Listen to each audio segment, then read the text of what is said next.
Bien, estamos ahora con Luis Vargas Valdivia, el doctor Luis Vargas Valdivia, procurador para el caso Montesinos. ¿Cómo está, doctor? ¿Cómo le va? ¿Qué tal? Bien, muchas gracias.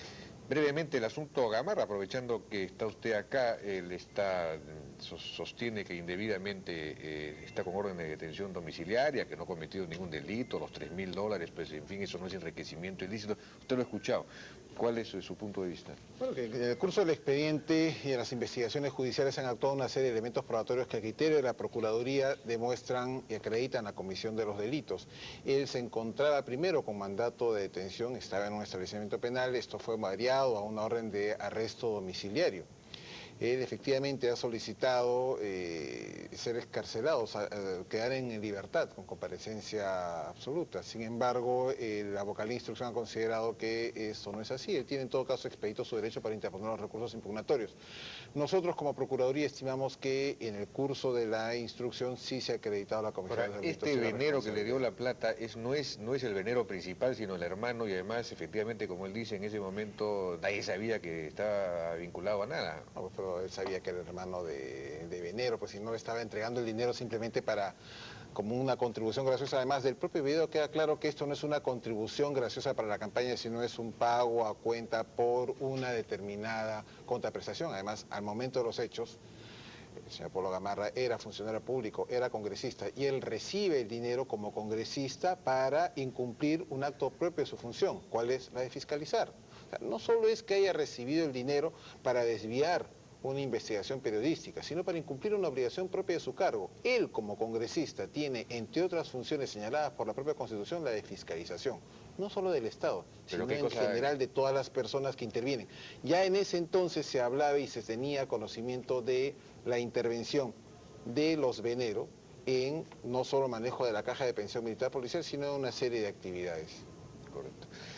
Bueno, vamos al asunto que nos ocupa directamente, esta orden de detención preventiva que los oficiales de la Fuerza Armada, el propio ministro, Loré de Mola, considera prácticamente vejatoria, inadecuada, improcedente, porque se nos está confundiendo prácticamente, o se nos está colocando en la misma categoría cual si fueran terroristas, digamos, porque esto es una ley que se aplica a los terroristas y que, en fin, no debería producirse.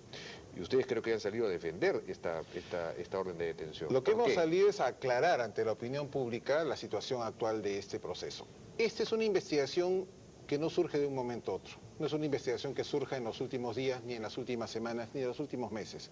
Esta es una investigación que tiene 14 meses. Estos hechos fueron denunciados oportunamente por la Procuraduría en enero-febrero del año 2001. Ante la denuncia que hiciera este ex funcionario diplomático japonés, la Procuraduría denunció los hechos y solicitó se inicie una investigación preliminar. Y efectivamente esta investigación, esta larga, minuciosa y prolija investigación ha concluido con un atestado policial. Luego de 14 meses que se han realizado un sinnúmero de diligencias, tanto técnicas como de recibir diversas declaraciones, la policía evacuó un atestado policial en el que concluyó respecto de la comisión de estos delitos en materia de esta investigación.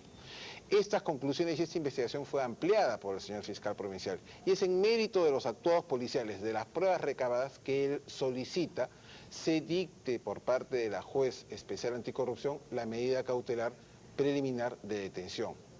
Queda claro que estos elementos y esta medida se sustenta en las investigaciones y en las conclusiones a las que arriba la policía. No se trata de... Esta medida cautelar es una medida de detención preventiva de 15 días antes del juicio, que es una cosa que se aplica a los terroristas. No, es decir, no es así. La ley, aquí tiene usted la ley 27.379, no se hizo para los terroristas. En general, si usted lee el artículo primero de la ley, fue una ley el inciso primero, hecha por Montesinos para los terroristas, que en su momento, por supuesto, fue muy importante. Esta ley fue evacuada el 21 de diciembre del año 2000. Cuando estábamos ya en proceso de transición, ya no estaba Montesinos, Montesinos estaba con proceso penal abierto. Esta ley se dicta a solicitud de la Procuraduría para poder mejorar la capacidad operativa en este tipo de procesos. Y la ley es clara cuando señala los supuestos en los que procede la ley. Bueno, y uno de ellos se aplica a la lucha contra la corrupción. No necesariamente, dice delitos perpetrados por una pluralidad de personas o por organizaciones criminales. No basta simplemente para aplicar esta ley pertenecer a una organización criminal. Basta que haya una pluralidad de agentes, que estos agentes sean o funcionarios públicos o hayan utilizado instrumentos públicos para la comisión de los delitos para que pueda aplicarse la ley. Por lo tanto, no es correcto afirmar que esta ley fue creada, fue ideada para terroristas ni para corrupción. No, esta ley se puede aplicar a una gama de delitos, una gran gama de delitos comunes y especiales. Esto es la realidad.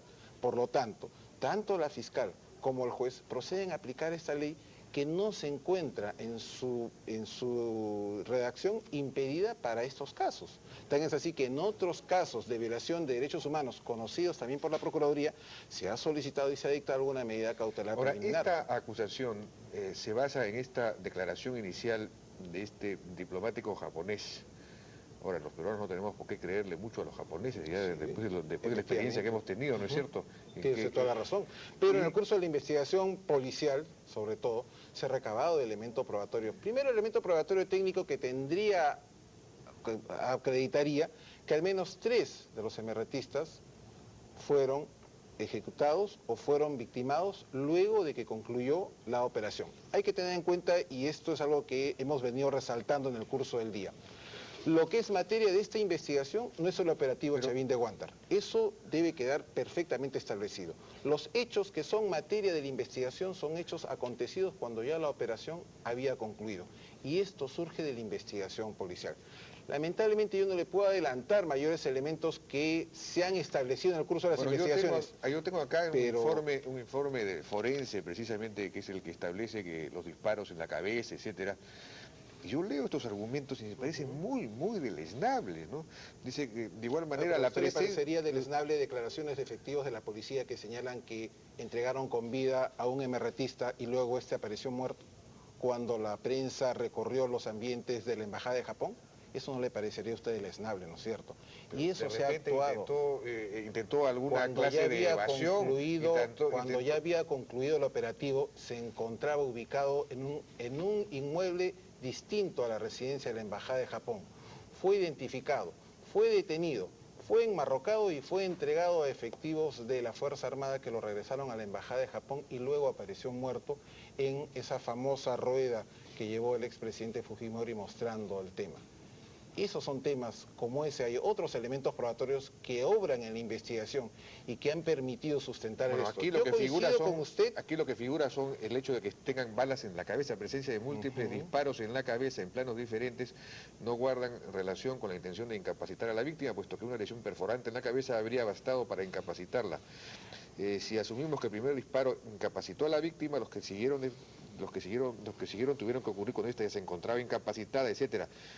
Pero estos soldados... Sí, no es el único elemento probatorio. Pero estos que ingresaron, pues eso ya se ha dicho varias veces, ingresaron con, no sé, pues con un 100% de adrenalina, con órdenes de disparar a la cabeza, precisamente porque se entendía que ellos tenían chalecos antibalas. Yo le repito, entonces, Jaime... es lógico que tengan muchos disparos en la cabeza. Perfecto, Jaime, pero yo lo que le repito, lo que es materia de investigación, 3 casos específicos en los que existen elementos que acreditarían que estas personas, estos emerretistas, cuando concluyó la operación de rescate, la exitosa operación de rescate, se encontraban aún con vida.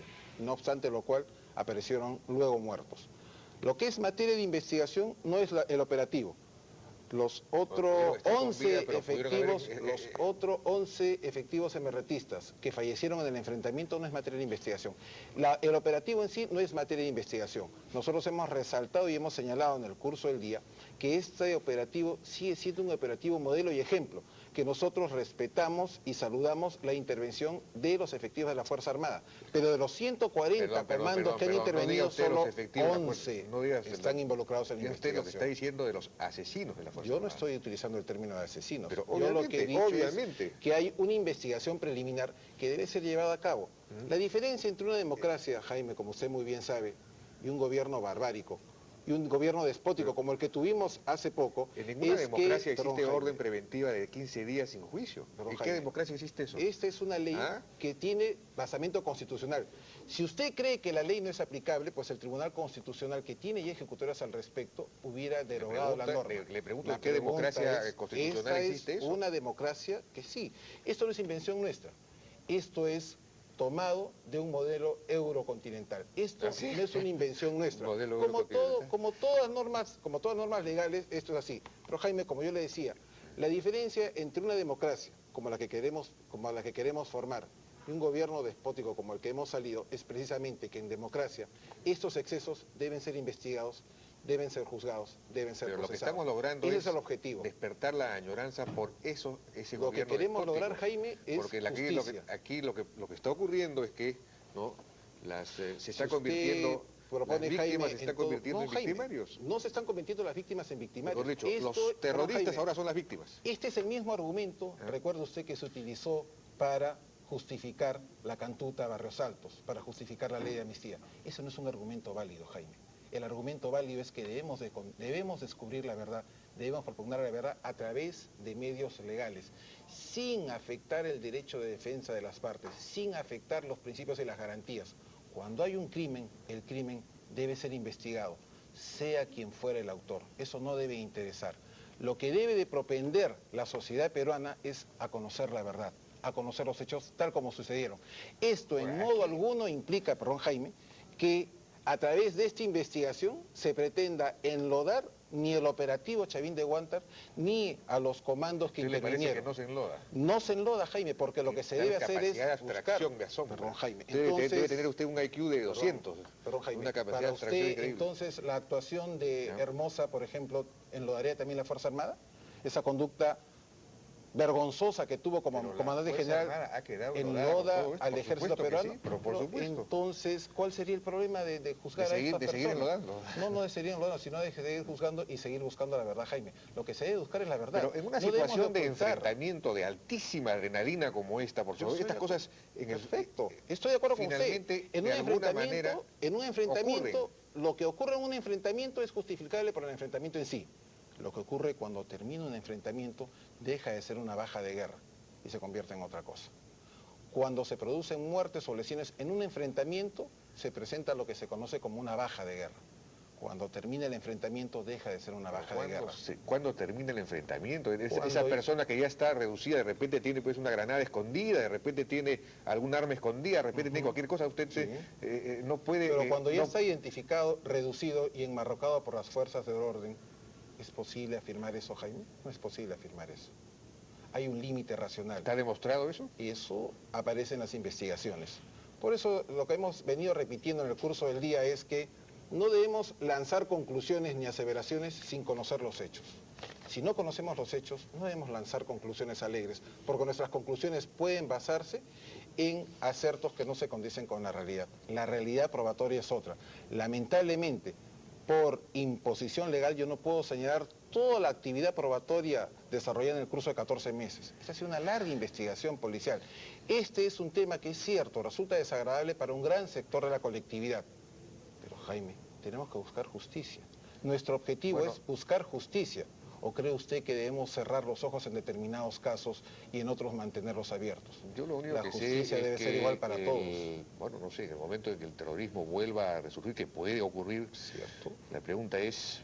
Entonces, en aras de esa ¿saldrá el señor Luis Valdivia, Vargas Valdivia, a defender al Perú? Sí, lo saldré, Jaime, porque por si acaso yo he sido, en mi época de magistrado, he sido vocal de la sala de terrorismo.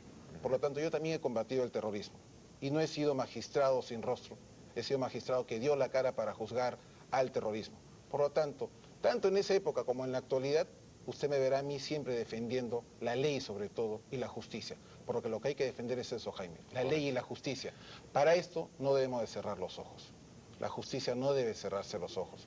La verdad debe ser nuestro objetivo primordial. Respetando, eso sí, el derecho de todas las partes involucradas en una investigación. Eso debe ser lo fundamental en todo proceso judicial y en toda investigación preliminar. Bien, te agradezco su participación. Con concurrencia. Vamos a una breve pausa. Regresamos con el almirante Luis Gianpietri.